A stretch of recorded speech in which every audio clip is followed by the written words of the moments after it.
Bueno, hoy tenemos dos temas, uno de ellos es extenso, así que vamos a empezar de una vez. Vamos a empezar con esclerosis sistémica, que es el más corto. Con respecto a la esclerosis sistémica, vamos a hablar acerca del concepto, de los criterios de clasificación, un poquito de epidemiología, cuadro clínico, diagnóstico diferencial y tratamiento. Como concepto, esta enfermedad es una enfermedad del tejido conectivo autoinmune, es crónica, es generalizada y progresiva. La alteración básicamente está a nivel de la microvasculatura, que va a originar isquemia y fibrosis en diversos tejidos, y el pronóstico lo va a dar precisamente el compromiso de órganos como el riñón, pulmón o el compromiso cardíaco. Escleroderma significa engrosamiento y endurecimiento de la piel. El escleroderma se va a dividir en una forma localizada y una forma sistémica. Vamos a referirnos a la forma sistémica y aquí se va a dividir a la vez en la forma limitada y difusa. Estas son las formas que vamos a trabajar o desarrollar. Con respecto a los criterios de clasificación del Colegio Americano de Reumatología del año 80, existe un criterio mayor en el cual debe haber o debe existir una esclerosis o engrosamiento de la piel proximal a las metacarpofalángicas, y dentro de los criterios menores vamos a tener el engrosamiento de la piel de los dedos o la esclerodactilia, las cicatrices en los pulpejos y la fibrosis bilateral. Para que un paciente clasifique... Hola, ¿sí? ¿Qué tal, doctora? Buenos días. Doctora, una consulta. ¿Está compartiendo algún tipo de diapositiva? ¿No se ve? Sí, estaba compartiendo. No. Solamente veo los perfiles de los alumnos. No sé si alguien más tiene este problema.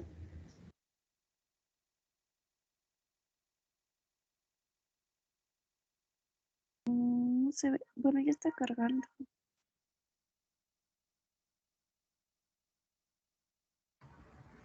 Me avisan.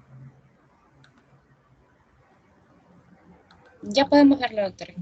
Ok, gracias. Uy. No puedo avanzar un poquito. Bueno, lo que estaba señalándoles es que la esclerosis sistémica es una enfermedad del tejido conectivo cuya alteración va a estar sobre todo a nivel microvascular, que va a ser lo responsable de la isquemia y fibrosis de los diversos tejidos, y el pronóstico pues va a depender del compromiso de órganos como el compromiso renal, pulmonar o cardíaco. Este engrosamiento y endurecimiento de la piel o escleroderma se va a dividir en la forma localizada y la forma sistémica. Nosotros nos vamos a referir a la forma sistémica, que a la vez se va a subdividir en la esclerosis sistémica difusa y la limitada. Dentro de los criterios de clasificación se debe de cumplir un criterio mayor, que viene a ser la esclerosis proximal a metacarpofalángicas, y hay criterios menores que van a ser 3: la esclerodactilia, las cicatrices puntiformes en los dedos o la fibrosis pulmonar. Para que un paciente clasifique con ese tipo de enfermedad debe de cumplirse el criterio mayor y al menos 2 o más de los criterios menores. Aquí tenemos nuevamente los criterios. La presencia de estos criterios dan una sensibilidad al diagnóstico del 97% y una especificidad del 98%. Dentro de las diferencias entre la esclerodermia limitada y la esclerodermia difusa, tenemos que el fenómeno de reinado precede a la enfermedad. En el caso de la limitada, durante años. En el caso de la difusa, el tiempo es muy rápido, muy progresivo. El fenómeno de reinado aparece en menos de un año y posteriormente ya aparecen los cambios en la piel de forma difusa. La forma limitada va a afectar la región distal de codos y rodillas, y en la difusa se afecta todo el cuerpo, toda la piel del cuerpo. Dentro de las manifestaciones clínicas, en la forma limitada, lo más frecuente es la hipertensión pulmonar, las telangiectasias, las calcinosis. En cambio, en la difusa, lo más frecuente es que se afecte, se produzca la enfermedad pulmonar intersticial, hay afección cardíaca, gastrointestinal, reflujo gastroesofágico y roces tendinosos. Los anticuerpos más frecuentes en la forma limitada son la presencia de anticentrómero, mientras que en la forma difusa vamos a tener a la antitopoisomerasa o anti-SSL70. En la capilaroscopía, la forma limitada va a mostrar dilatación de capilares, y en la esclerodermia difusa hay pérdida de los capilares, y el pronóstico en la difusa va a ser desfavorable, mientras que en la forma limitada va a ser favorable. Además, de la forma limitada van a haber otros síndromes, como por ejemplo el síndrome de Cres, que va a incluir la calcinosis, el Raynaud, la esclerodactilia, las telangiectasias también, y la esclerosis sistémica, que tiene compromiso orgánico, pero no tiene compromiso a nivel de la piel. Dentro de la epidemiología, tenemos que señalar que va a afectar sobre todo a las mujeres. La relación va a ser hasta de 5 mujeres por varón. Va a afectar sobre todo la cuarta y quinta década de la vida. Se ha visto que hay razas que van a estar más afectadas, como por ejemplo la raza negra tiene más predominantemente la forma difusa en relación a la raza caucásica. Ha habido también algunas poblaciones, como por ejemplo los indios de Norteamérica, de la población de Choctaw, han presentado una mayor prevalencia de este tipo de enfermedad. También se van a incluir factores genéticos, como mencionamos ayer, las asociaciones con el antígeno leucocitario humano, sobre todo a nivel del TR3, TR5 o TRW52, el sexo femenino, grupos étnicos de los que hemos estado hablando, una agregación familiar también. También se va a afectar por factores ambientales, como la silicona, el sílice, algunos solventes orgánicos, como el cloruro de metileno, entre otros.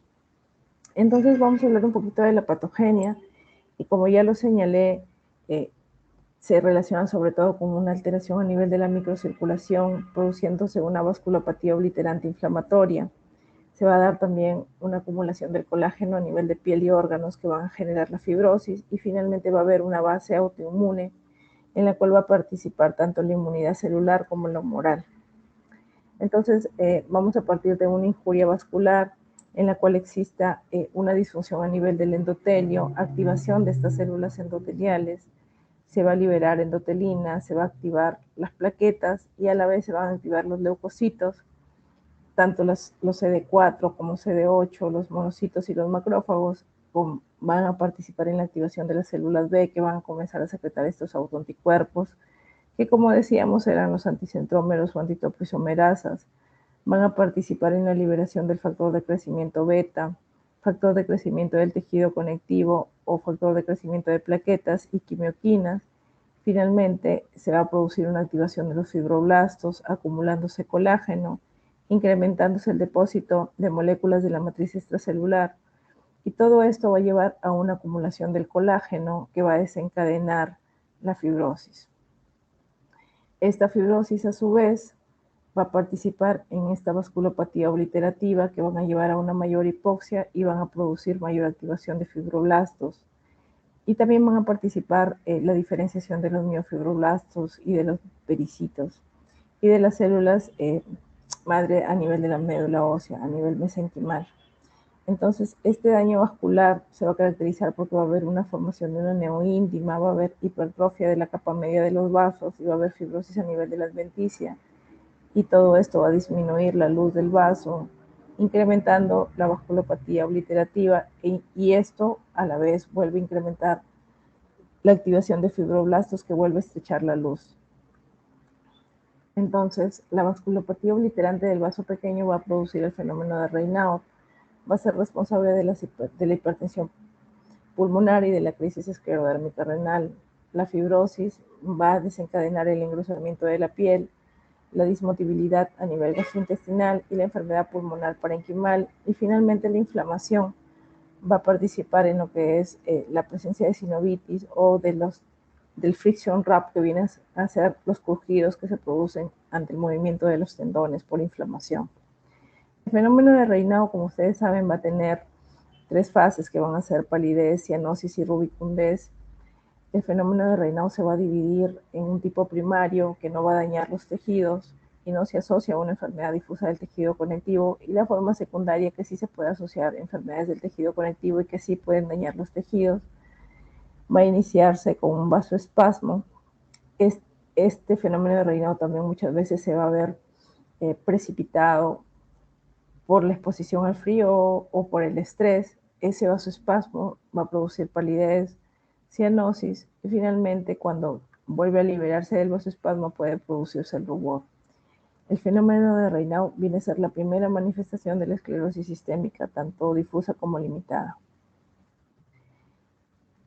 Otra característica clínica de esta enfermedad es que se puede producir el punteado digital o que al final van a desencadenar úlceras digitales y al final, si no se trata, pueden desencadenar gangrena digital y todo esto se produce por isquemia. Pueden haber también úlceras a nivel de metacarpofalángicas y sobre todo en zonas que van a tener una baja perfusión o en áreas que van a estar en constante trauma y sobre todo en zonas donde la piel se encuentra más estirada. Dentro de los factores de mal pronóstico vamos a tener que sea una afección cutánea difusa, que se dé a una edad avanzada, que el diagnóstico se dé a una edad avanzada de inicio de la enfermedad. La raza, como dijimos, va a ser peor en la raza africana o raza negra o determinadas zonas nativas americanas. La capacidad de difusión que esté disminuida cuando se evalúa al paciente, que haya presencia de derrames pericárdicos, afección renal, ya sea insuficiencia renal, proteinuria o hematuria, anemia, un incremento de la velocidad de sedimentación globular y una alteración del electrocardiograma. A nivel de las manifestaciones cutáneas, vamos a encontrar la piel engrosada, las manos inicialmente pueden estar hinchadas, puede haber presencia de prurito, puede haber presencia de lesiones de hiper o hipopigmentación. Estas lesiones reciben el nombre de lesiones en sal y pimienta. Pueden haber telangiectasias, calcinosis, úlceras que al final van a desencadenar necrosis, como dijimos, o pueden terminar en gangrena y pitting digital. Aquí vemos, por ejemplo, la presencia de telangiectasias en el rostro de un paciente y la presencia de calcinosis que pueden ocurrir a nivel de las zonas de extensión o a nivel de las palmas de las manos, rodillas, a nivel de las piernas también. Entonces, el fenómeno de Raynaud, si se mantiene, va a originar inicialmente esos cambios de coloración de la piel, posteriormente las manos hinchadas, prurito y dolor, piel engrosada y finalmente fibrosis. Dentro de las manifestaciones gastrointestinales van a ser variadas. Estos pacientes pueden tener diarrea, estreñimiento, gastritis, disfagias, estenosis esofágicas, displasias de la mucosa.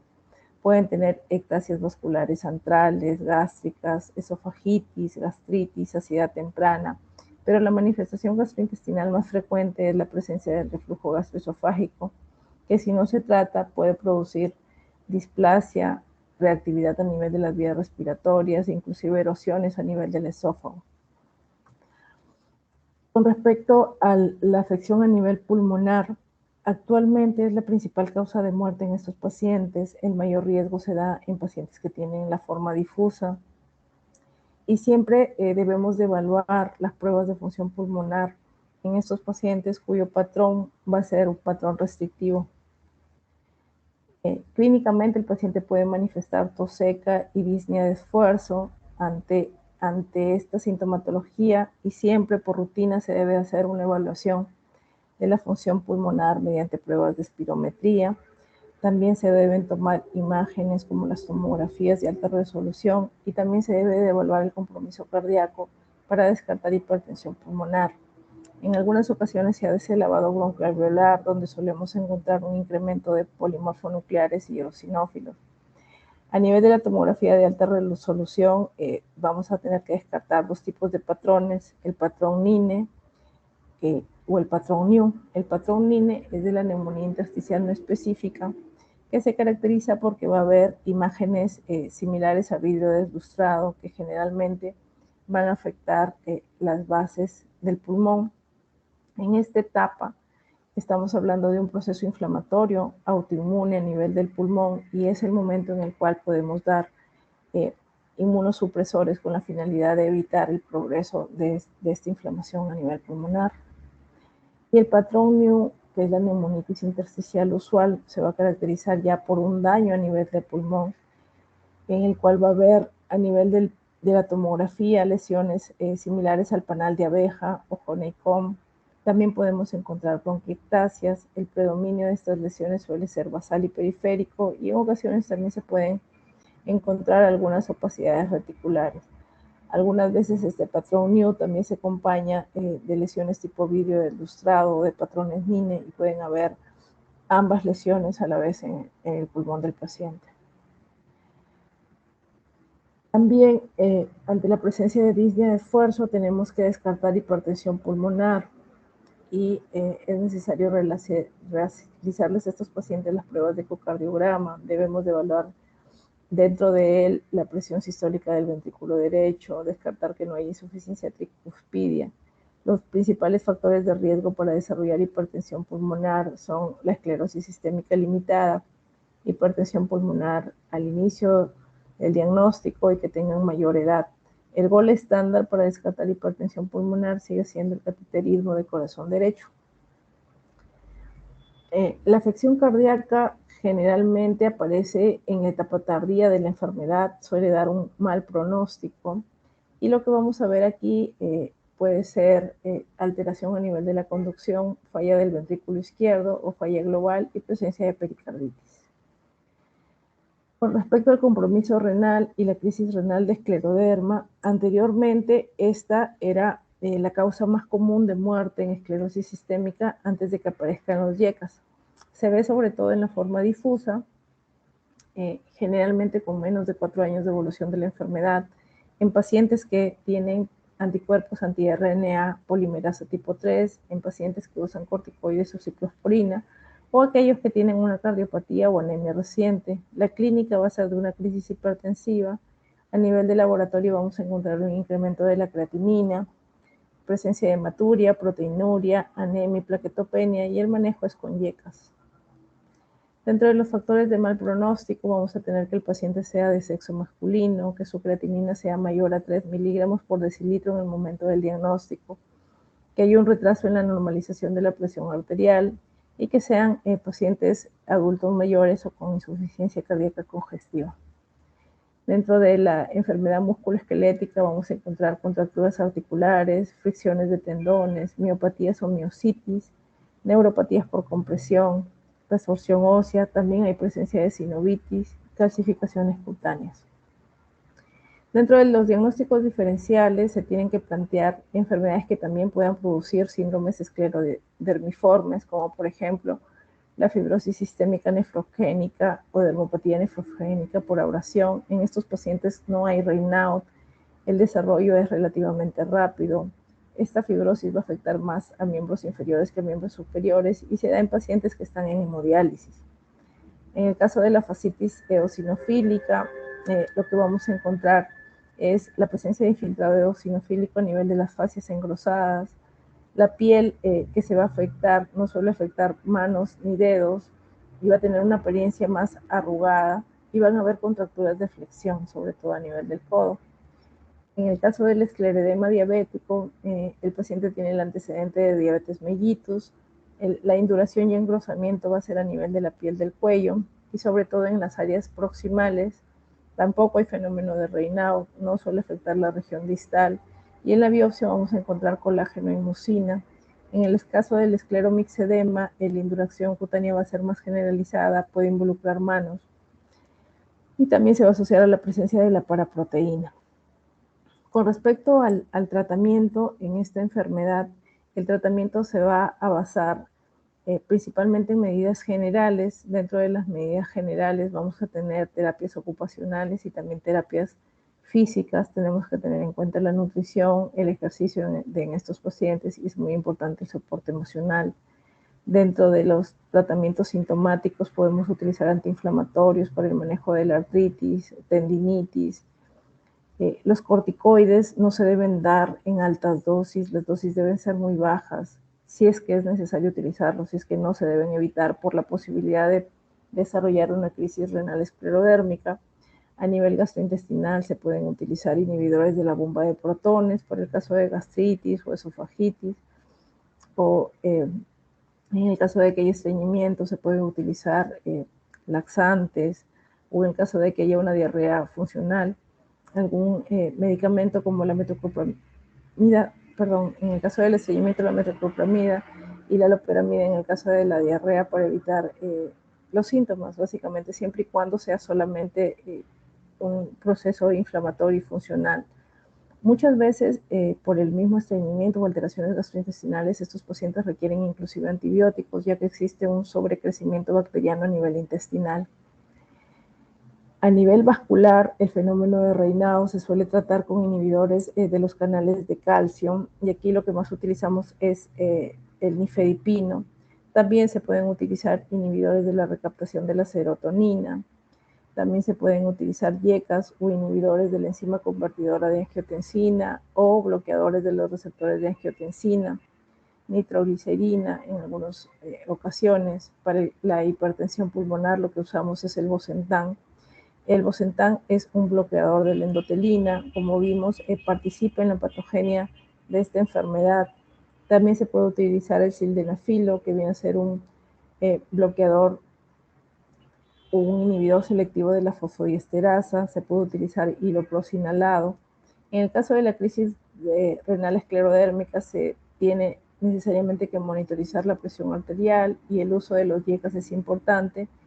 Y vamos a utilizar inmunosupresores en el caso, por ejemplo, que encontremos presencia de neumonitis intersticial no específica.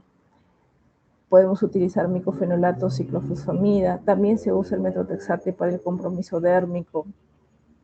Si es que hubiera afección pulmonar, no deberíamos utilizar metotrexate por la posibilidad de que pueda desarrollar neumonitis el paciente. Y aún están los estudios experimentales con el uso de antifibróticos. Dentro de ellos tenemos el imatinib y la pirferidona. El imatinib viene a ser un inhibidor de la tirosinquinasa y la pirferidona va a inhibir el factor transformador beta, pero como les repito, esto está aún en fase experimental. Y bueno, esto sería lo que vamos a ver con respecto a esclerosis sistémica. Ahora vamos a hablar un poco de vasculitis sistémicas.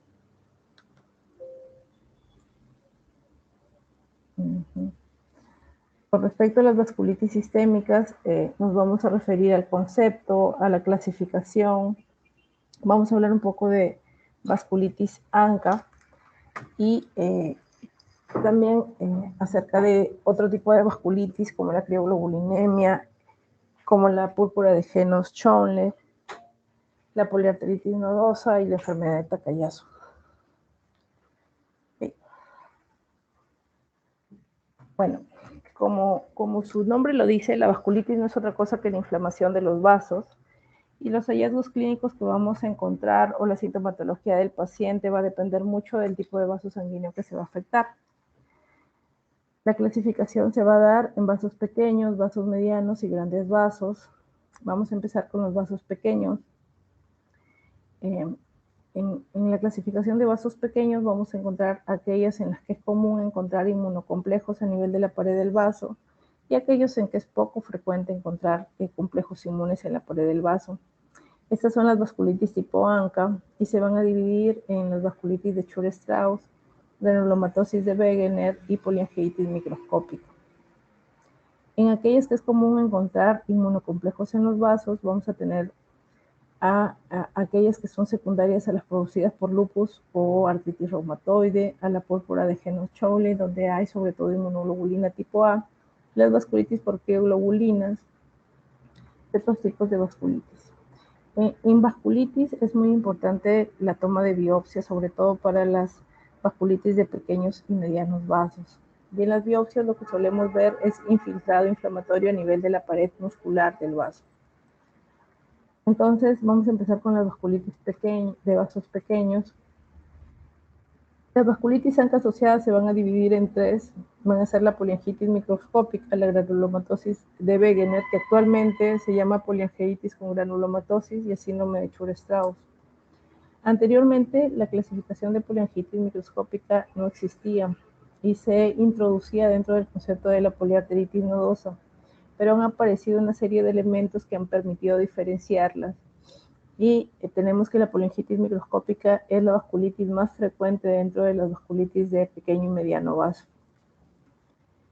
Dentro de la fisiopatogenia, tal como lo vimos ayer, vamos a encontrar un agente gatillante desconocido, que generalmente puede ser un proceso infeccioso, el cual va a activar a que los polimorfonucleares liberen sus enzimas citoplasmáticas como la mieloperoxidasa o la proteinasa 3, las cuales van a ser también captadas por las células dendríticas o presentadoras de antígenos. Acá tenemos un monocito que también puede ser un macrófago, el cual va a presentar al linfocito T este autoantígeno, y este a su vez va a activar a los linfocitos B para que se formen anticuerpos que van a estar dirigidos contra proteínas del citoplasma del neutrófilo. Entonces, vamos a tener que estas proteínas, como la amiloperoxidasa o la proteína SAT3, se van a dirigir sobre los vasos y se van a unir a ellos mediante moléculas como las moléculas de adhesión intracelular. Y estos autoanticuerpos precisamente van a atacar a estos autoantígenos depositados en la pared de los vasos, y de esta manera se lleva a cabo el proceso inflamatorio. En el caso de la poliangiitis microscópica, vamos a tener que puede afectar sobre todo a nivel del pulmón, del glomérulo o también de la piel. Puede producir una venulitis necrosante, una capilaritis glomerular o pulmonar, y en ocasiones también arteritis necrosantes. Las manifestaciones clínicas de todas las vasculitis, sobre todo las vasculitis tipo ANCA, van a ser inicialmente generales, es decir, el paciente suele tener artralgias, mialgias, pérdida de peso, y después ya van a haber compromisos sistémicos, como por ejemplo a nivel de la piel se puede producir la púrpura palpable, que es la manifestación cutánea más importante. Puede haber líbedo, puede haber presencia de urticaria. Otra de las manifestaciones importantes son el compromiso neurológico periférico, que se va a manifestar como mononeuritis múltiple. Suele haber afección a nivel de los nervios peroneos, aunque también se suelen afectar los miembros superiores, pero es con menor frecuencia. Vamos a encontrar también compromiso gastrointestinal, compromiso pulmonar, y a nivel del compromiso pulmonar, el más peligroso es la presencia de hemorragia alveolar, neumonitis o pleuritis. Entonces, dentro de las causas del síndrome pulmón-riñón, las vasculitis ANCA van a ser las más frecuentes, y dentro de las vasculitis ANCA, la más frecuente de todas viene a ser la poliangiitis microscópica. La púrpura palpable se va a caracterizar porque no desaparece la vitropresión. O sea, cuando comprimimos la piel, la lesión sigue presente. Y como su nombre lo dice, se va a palpar al tocar la piel del paciente. Obviamente, primero tenemos que descartar que no haya presencia de plaquetopenia para posteriormente sospechar de una vasculitis sistémica tipo ANCA. La hemorragia alveolar puede ser manifestada por el antecedente de hemoptisis, pero en ocasiones el paciente no lo manifiesta. Puede haber presencia de tos, disnea, y a nivel de laboratorio va a haber una caída brusca de hemoglobina sin una evidencia de hemorragia en otra parte. Si es que además se asocia a la presencia de disnea, se debería hacer un estudio pulmonar para ver si es que existe o no la presencia de esta hemorragia alveolar. Y a nivel de la tomografía lo que vamos a ver es parches algodonosos bilaterales. Como ya lo señalé, el estudio anatomopatológico es muy importante, y lo que vamos a encontrar es la presencia de vasculitis necrotizante, que va a afectar capilares, vénulas y arteriolas, que generalmente afectan arterias de pequeño y mediano calibre, y que son casi con escaso o sin depósito inmune. Después vamos a pasar a la granulomatosis de Wegener o poliangiitis con granulomatosis. Este tipo de vasculitis se caracteriza porque sobre todo afecta el tracto respiratorio, tanto a nivel del tracto respiratorio alto como a nivel del tracto respiratorio bajo. Puede producir a nivel del tracto respiratorio alto presencia de sinusitis, lesiones nasales. También puede afectar los oídos y producir otitis media, sordera, incluso estenosis subglótica. A nivel pulmonar puede producir infiltrados pulmonares que muchas veces se cavitan, puede producir nódulos, hemoptisis, también puede producir daño a nivel de los ojos, llegando a producir inclusive pérdida de la visión. Y como ya lo señalé, generalmente estas manifestaciones van precedidas de manifestaciones generales como fiebre, artralgias, malestar general, pérdida de peso, entre otras. Aquí tenemos pacientes con poliangiitis con granulomatosis, en el cual puede haber presencia inicial de escleritis. Si esto no se trata, llegan a la pérdida de la visión, presencia de úlceras necrotizantes a nivel del paladar, que pueden llegar también a lesionar nariz y también a la parte externa, inclusive la piel. Una deformidad muy característica de la granulomatosis de Wegener es la deformidad del tabique nasal, que va a producir la conocida deformidad en silla de montar. Aquí, por ejemplo, tenemos un paciente que llegó a perder la visión por una granulomatosis de Wegener que no se llegó a diagnosticar, ¿no? Inicialmente cursa con escleritis y posteriormente ya con lesiones necrotizantes que producen la pérdida de la visión. A nivel pulmonar podemos encontrar infiltrados a nivel del pulmón que muchas veces forman nódulos y se pueden cavitar, haciéndonos sospechar inclusive de una tuberculosis que entra dentro de su diferencial. Presencia de sinusitis, que lo vamos a ver a nivel de placas, como la opacidad del seno maxilar en esta imagen, ¿no? La destrucción del tabique nasal y de las células etmoidales también se puede dar en estos pacientes. Existen criterios diagnósticos para la granulomatosis de Wegener. Dentro de estos criterios vamos a tener la presencia de inflamación oral o nasal, con presencia de úlceras dolorosas o no dolorosas, con presencia de descarga nasal purulento sanguinolenta, alteraciones en la radiografía del tórax, con presencia de nódulos o infiltrados fijos o cavidades, anormalidades urinarias con presencia de microhematuria. Los eritrocitos deben ser más de 5 por campo o cilindros hemáticos, y finalmente la biopsia, como ustedes ven, forma parte de los criterios diagnósticos, y en esta biopsia se debe informar infiltrados granulomatosos en la pared de la arteria. En la pared se refiere a la capa muscular, o en ocasiones también a nivel perivascular o extravascular. Por lo menos 2 criterios de estos mencionados van a dar una sensibilidad del 88% y una especificidad del 92% para decir que un paciente clasifica con granulomatosis de Wegener o poliangeitis con granulomatosis. Entonces el diagnóstico tiene que ser apoyado con la anatomía patológica. Va a haber presencia de una inflamación granulomatosa que suele afectar el tracto respiratorio, y vasculitis necrotizante que va a afectar vasos de pequeño y mediano calibre como capilares, vénulas en su mayor parte y en ocasiones arteriolas.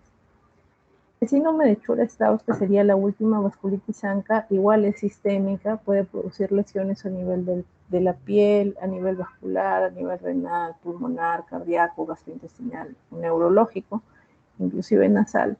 Pero la diferencia más importante es que casi entre el 96 a 100% de estos pacientes tienen el antecedente de asma. Y hay presencia de eosinofilia tanto a nivel periférico como a nivel de la biopsia.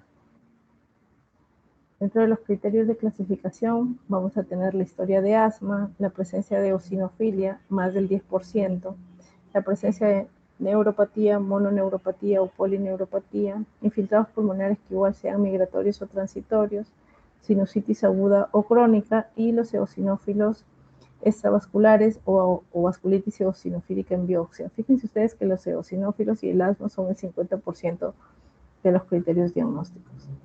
Entonces, la presencia de por lo menos 4 de estos 6 criterios les van a dar una sensibilidad del 85% y una especificidad del 99,7%.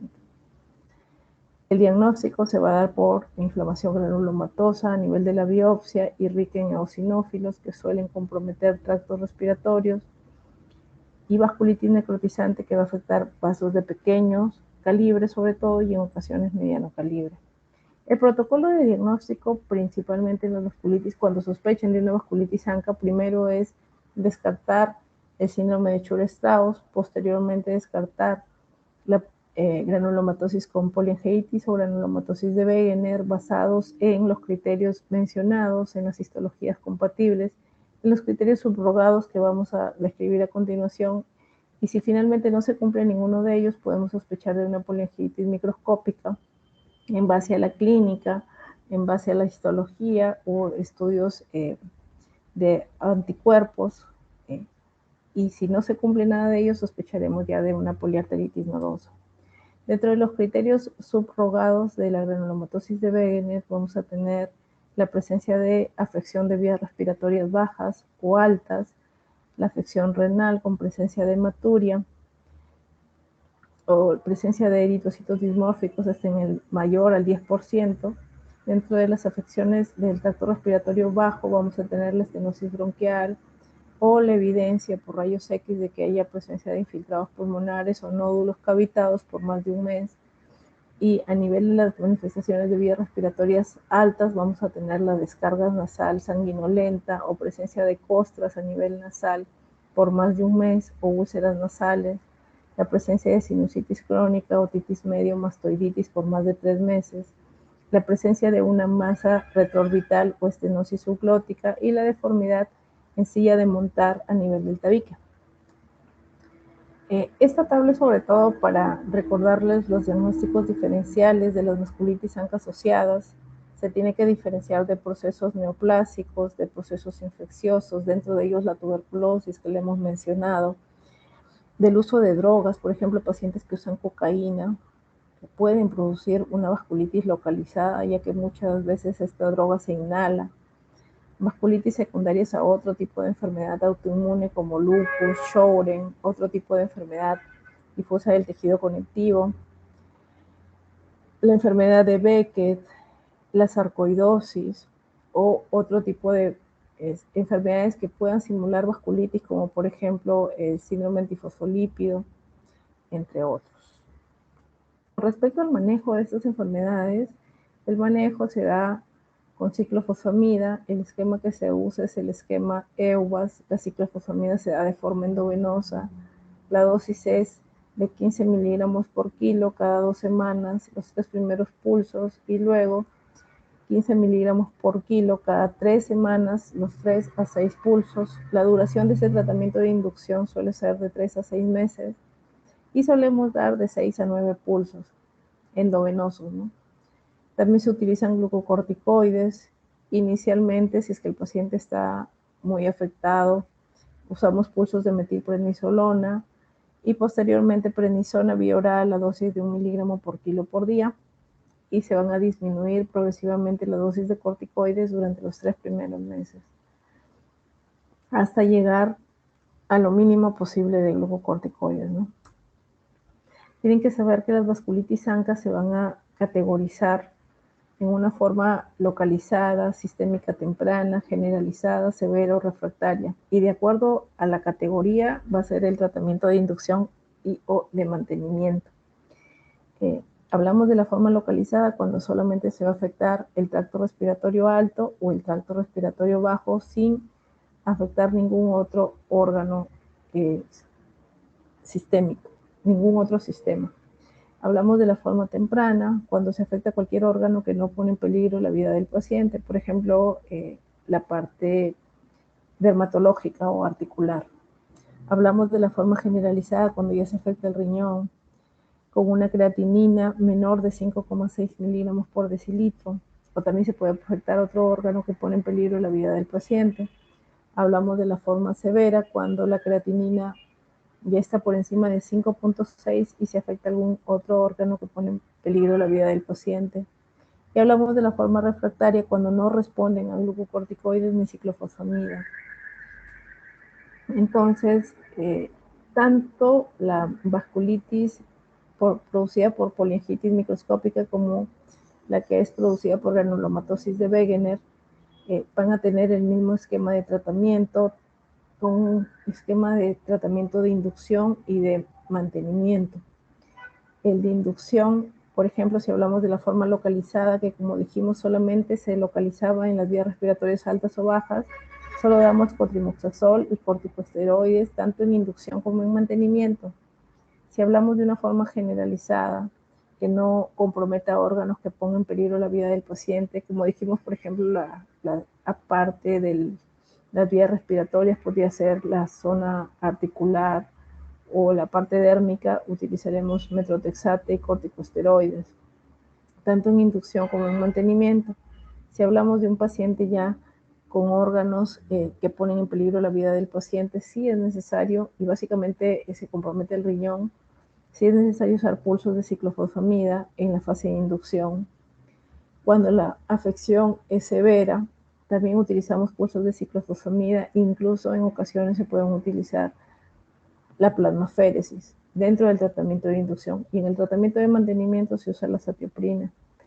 y cuando hay mucho peligro de la vida del paciente, como sucede en la hemorragia alveolar, se debe de utilizar la combinación de pulsos de metilprednisolona, ciclofosfamida, inclusive plasmaféresis, dentro del tratamiento de inducción. Y en el mantenimiento utilizaremos azatioprina. En el caso del síndrome de Church-Strauss, lo que se utiliza para el tratamiento es el 5-Factor Score. El 5-Factor Score te da un puntaje para determinar la probabilidad de muerte del paciente en los 5 años siguientes.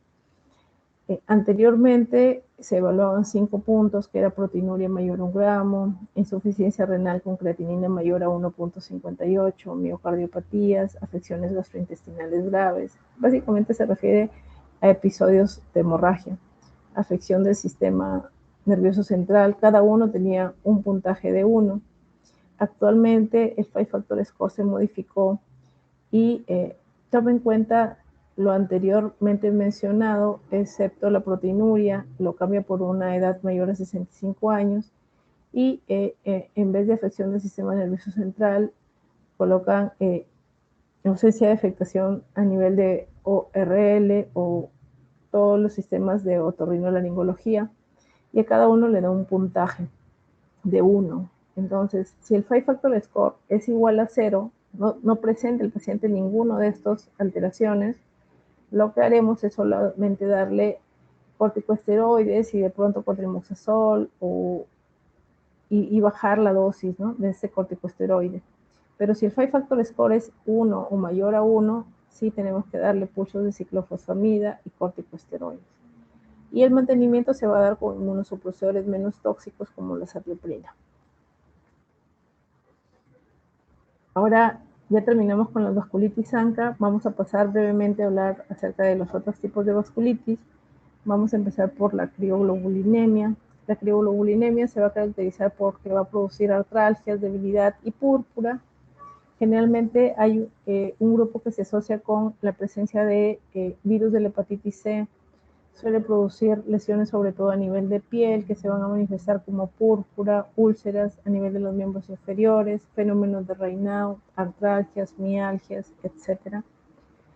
Como ya lo señalé, hay 3 tipos de crioglobulinemias. La tipo 3 es la que va a estar más asociada con enfermedades autoinmunes como el lupus, el síndrome de Sjögren. Si no se tratan las vasculitis, finalmente se produce la necrosis y la pérdida del órgano o del lugar que afecten estas enfermedades. El diagnóstico va a ser necesariamente también con biopsia. Estas vasculitis a nivel de la biopsia van a señalar la presencia de depósitos inmunes con crioglobulinemias, con crioglobulinas. Estas crioglobulinas también se pueden dosar en sangre y lo que se suele afectar es la piel y el glomérulo. Con respecto al manejo de este tipo de vasculitis, en caso de que se ponga en peligro la vida del paciente, debemos utilizar plasmaféresis, rituximab y o algún otro inmunosupresor, siempre tomando en cuenta la carga viral del paciente. Si es que hablamos de una enfermedad severa, podemos utilizar interferón y ribavirina junto con rituximab. Y si la afección es solamente moderada, vamos a tener que utilizar interferón y ribavirina. La púrpura de Jenosch-Schönlein es otro tipo de vasculitis de pequeño vaso que sobre todo va a afectar a los niños. Cuando ustedes roten por pediatría, es probable que vean estos casos. La clínica va a ser de presencia de púrpura, poliartralgias, en ocasiones dolor abdominal tipo cólico, y felizmente el compromiso renal no es muy frecuente. Al igual que las anteriores, va a tener sus criterios diagnósticos. Los criterios diagnósticos son que haya presencia de púrpura palpable. Sobre todo suele afectar los miembros inferiores. Son lesiones en piel que, como ya dijimos, no desaparecen en la vitropresión, son palpables como tal y no se deben relacionar con plaquetopenia o trombocitopenia. La edad de afección sobre todo es en pacientes menores de 20 años. Puede haber también dolor tipo angina, que es aquel que empeora al comer alimentos, y puede haber presencia de sangre en las deposiciones o puede haber diarrea sanguinolenta. Y a nivel de la biopsia lo que vamos a encontrar es granulocitos a nivel de la pared del vaso. Ahora, Si presenta 2 de estos 4 criterios, la sensibilidad va a ser del 87.1% y la especificidad del 87,7%. Aquí vamos a tener algunas lesiones en piel como tipo púrpura palpable, y aquí vamos a tener la inmunofluorescencia de glomérulos con presencia de depósitos de inmunoglobulina tipo A. El manejo de esos pacientes va a depender de los síntomas que presenten. Si solamente son,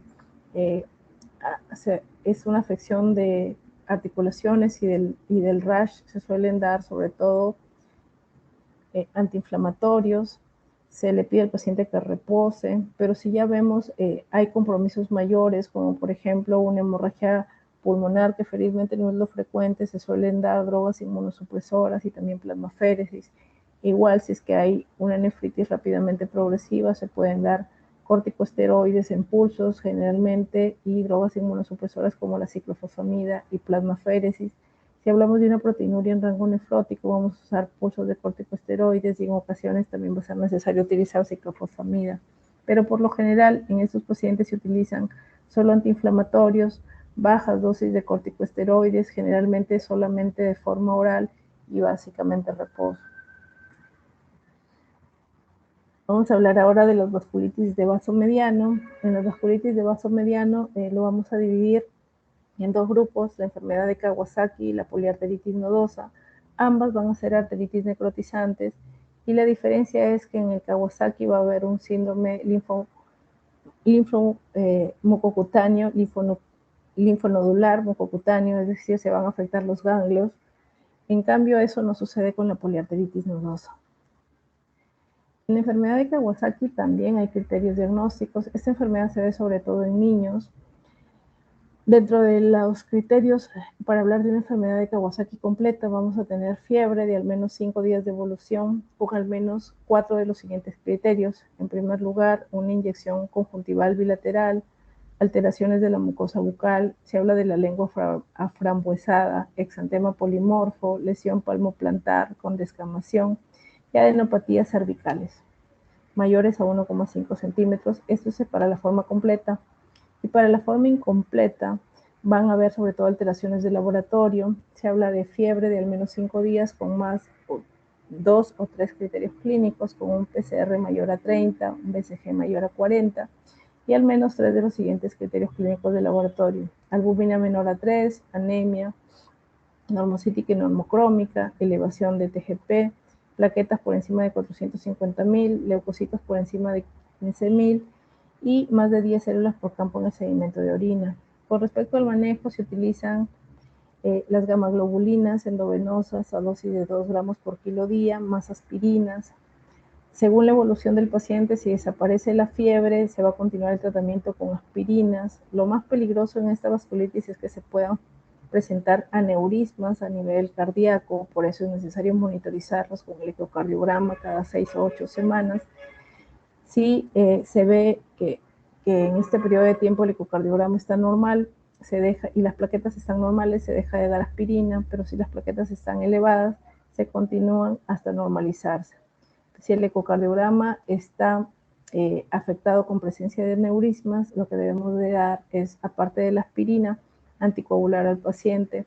Si esos aneurismas son gigantes, si es que no lo son, debemos de continuar con aspirina y clopidogrel. En el caso de que no desaparezca la fiebre, se pueden repetir hasta 2 o 3 veces las gamaglobulinas endovenosas. Si no desaparece la fiebre, podemos utilizar incluso metilprednisolona en pulsos a dosis de 30 miligramos por kilo por día, y si no desaparece, podemos utilizar medicamentos biológicos, ya que está indicado el infliximab. La otra vasculitis de mediano vaso viene a ser la poliarteritis nodosa.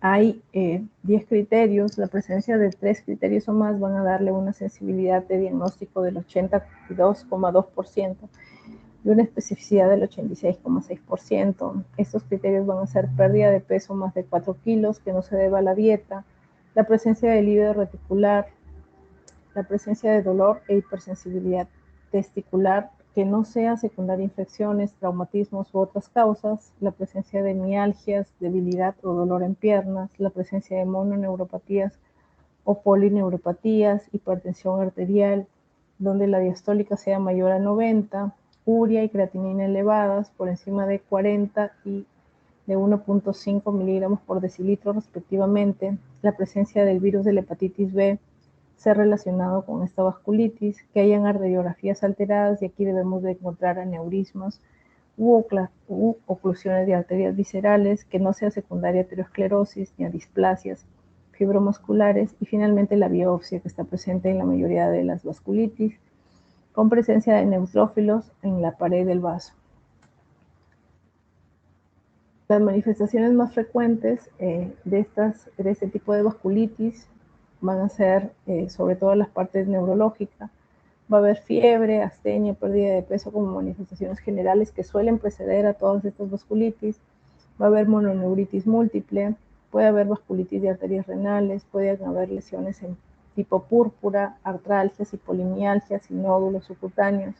Las menos frecuentes van a ser las artritis, dolor abdominal, insuficiencia cardíaca o infarto de miocardio, y las más raras van a ser la neumonitis intersticial, los ACVs, las convulsiones, la hemorragia retiniana y el dolor o induración testicular.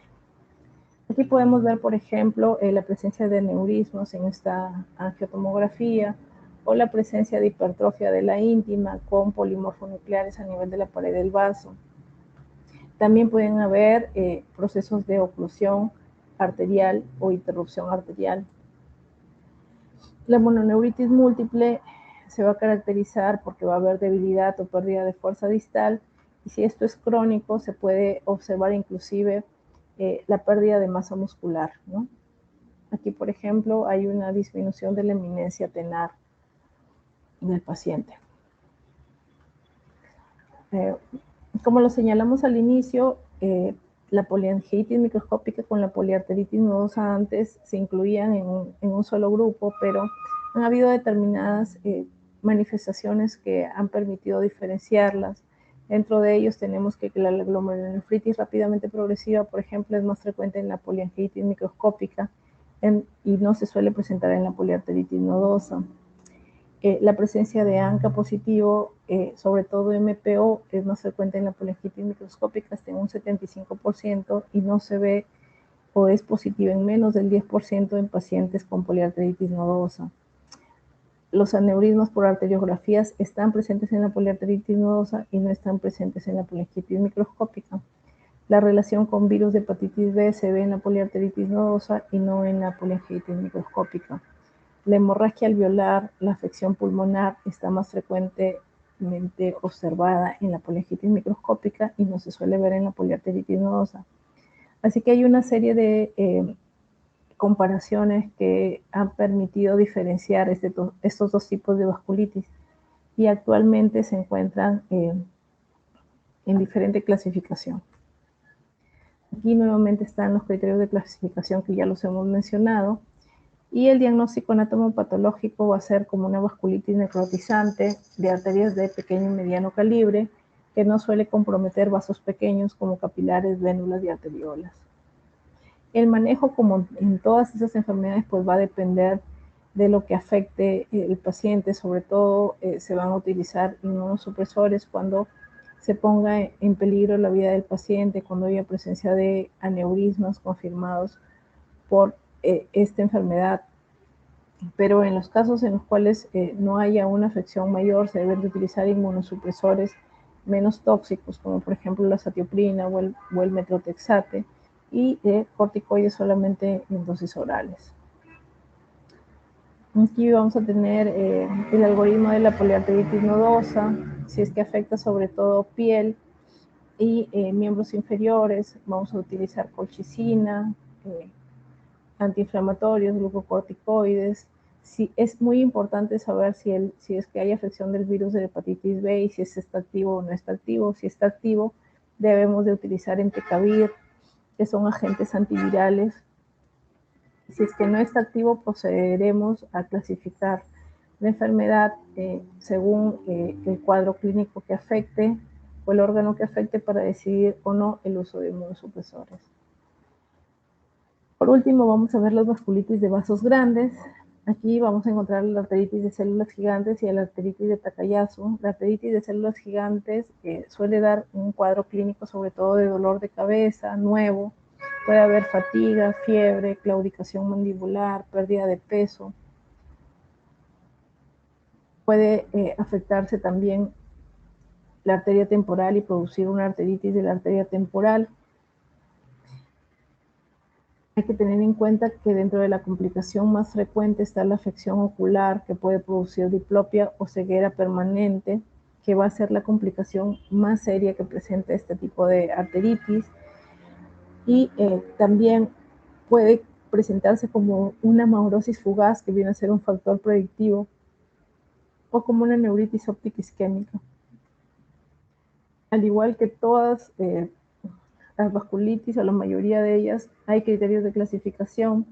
Estos criterios van a ser 5, y se deben de cumplir por lo menos 3 de estos 5 para tener una especificidad del 87%.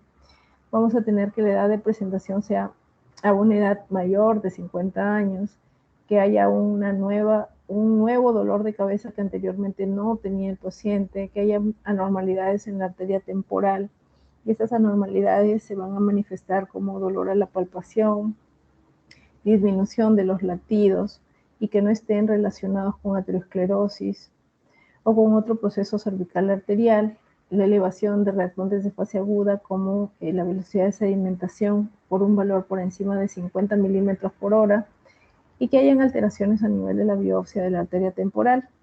Y estas alteraciones van a incluir infiltrados mononucleares o granulomatosos, y también presencia de células gigantes a nivel de la pared de la arteria. El tratamiento, al igual que todas las vasculitis, se va a hacer con prednisona, metotrexate, azatioprina. También se utiliza aspirina y estatinas. La última vasculitis que vamos a ver hoy es la arteritis de Takayasu. Y la arteritis de Takayasu suele afectar sobre todo a mujeres jóvenes. Suele producir síntomas generales. También puede haber inicialmente fiebre, que se puede comportar como una fiebre de origen desconocido. Puede haber afección preferente por el arco aórtico y sus ramas. Va a producir isquemia de los órganos afectados, y la mortalidad es alta aún, sobre todo por insuficiencia cardíaca o accidentes cerebrovasculares, hasta en un 75% de los pacientes.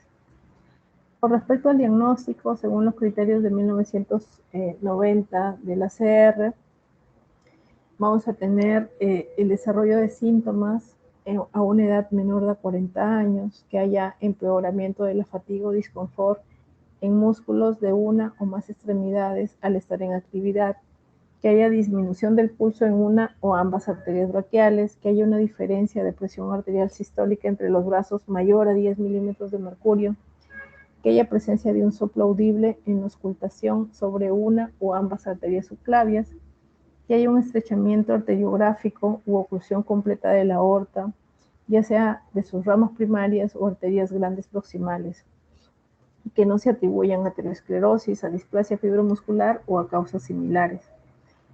Y un paciente tiene el diagnóstico de arteritis de Takayasu si completa 3 de estos 6 criterios, dándole una sensibilidad al diagnóstico de 90,5% y una especificidad del 97,8%. Aquí, por ejemplo, vemos estrechamiento de los vasos a nivel del callado aórtico. Y muchas veces por compensación se puede producir también dilatación de otros vasos. Inclusive se pueden llegar a formar también algunos aneurismas por compensación. Lo que solemos ver es la diferencia entre ambos miembros inferiores. Por ejemplo, podemos encontrar palidez y rubicundez en otro miembro. Palidez porque hay un área de oclusión, o diferencia de pulsos, ¿no? O diferencia de presión arterial en el caso de que estemos auscultando la presión a nivel de los miembros superiores. Existen diferentes hallazgos arteriográficos. Vamos a tener principalmente, como ya lo señalé, que sobre todo se pueden afectar las ramas del arco aórtico, pero también se pueden afectar la aorta ascendente, el arco aórtico y sus ramas, la aorta ascendente y la aorta descendente, el arco aórtico y sus ramas, solamente la aorta descendente y torácica, la aorta abdominal y sus arterias renales, o finalmente pueden haber características combinadas, ¿no? Que esta viene a ser la presentación que se suele ver siempre con mayor frecuencia el arco aórtico, pero también hay un tipo 5 que puede tener características combinadas y afectar tanto la aorta ascendente, el arco aórtico y sus ramas, y la aorta descendente también. Con respecto al tratamiento, tenemos que tener en cuenta que hay factores de mal pronóstico, como por ejemplo la hipertensión arterial que suelen tener estos pacientes, las retinopatías, las insuficiencias aórticas o los aneurismos aórticos. Y el tratamiento se va a dar también con prednisona, metotrexate, ciclofosfamida, micofenolato, anti-TNFs, y en ocasiones es necesario también llevarlo a la cirugía. Y eso sería todo con las presentaciones de hoy. ¿Tienen alguna pregunta?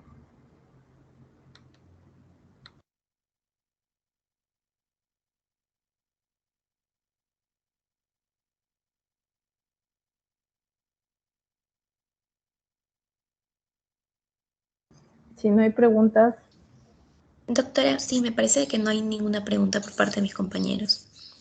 Buenos okay, días. voy a dejar de grabar, ¿ya? Sí, sí está bien, doctora. Doctora, quería pedirle